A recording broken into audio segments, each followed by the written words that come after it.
আজ আমাদের এখানে বিপত্তারিণী পুজো হবে, তাই এখন অনির্মা এখন কাটাকাটি করছে, আলু কাটাকাটি করছে। এই যে আলু কাটা হচ্ছে, আর এখানে ঘুগনি হবে, ঘুগনির জন্য আলু কাটা হচ্ছে।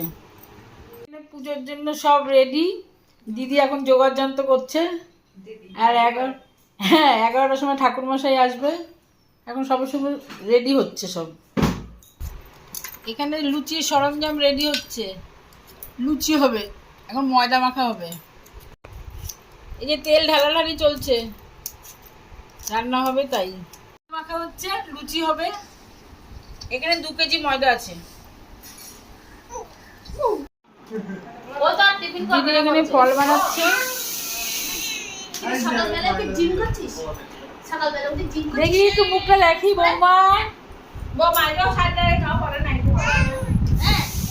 কাঁঠাল খুব ভালো ছাড়াতে পারে, তাই জন্য ওকে এই কাজটা দেওয়া হয়েছে।